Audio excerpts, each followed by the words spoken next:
And here is that agenda, the military mission statement of a right-wing think tank, the Project for the New American Century.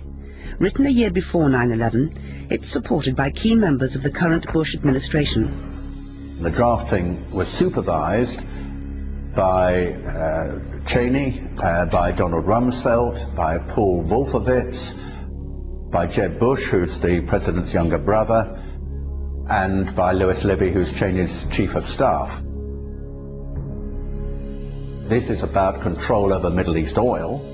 It indicates that America is aiming for global leadership, both military and economically, and what it says, I think, is chilling.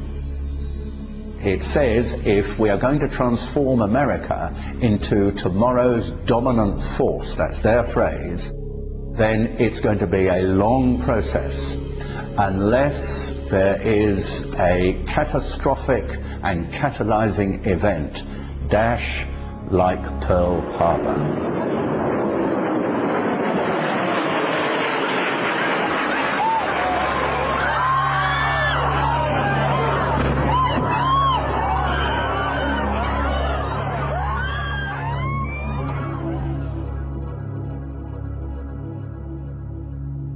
So, what happened?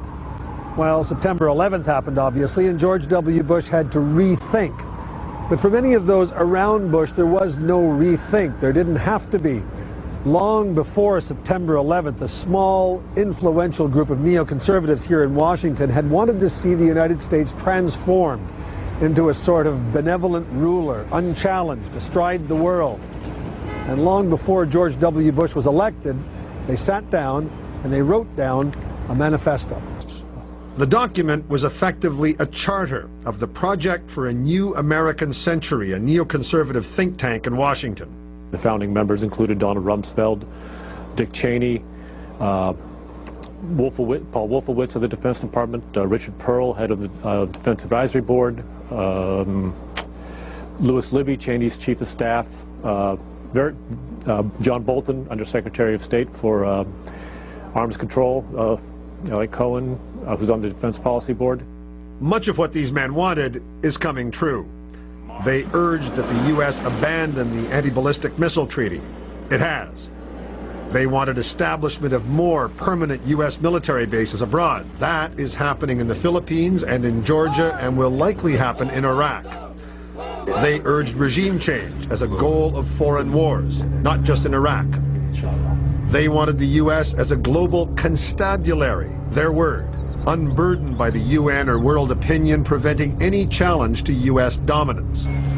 But, they wrote, a year before September 11th, such aspirations are unlikely to be realized without a catastrophic and catalyzing event, like a new Pearl Harbor.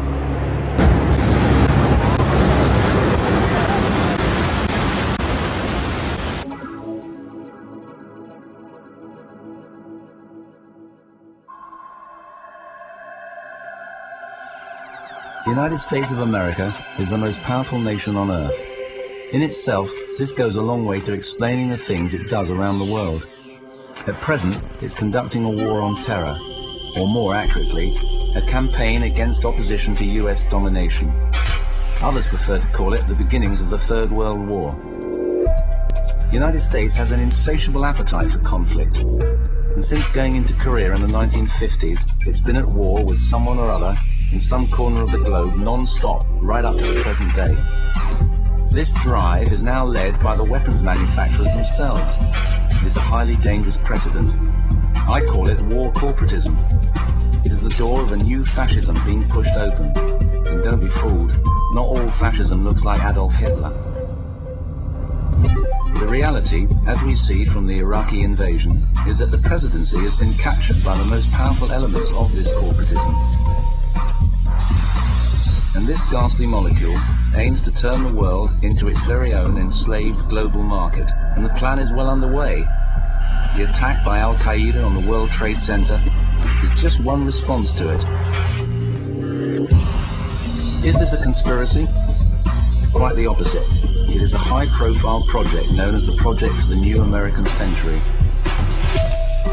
people like Dick Cheney, Donald Rumsfeld, Richard Pearl, are the major players among politicians, right-wing thinkers, militarists and industrialists in the creation of the project. The project is a neoconservative manifesto which includes in its toolbox the unbridled use of war in clearing a path for US interests. The will to attack Iraq came entirely from this visible yet sinister group.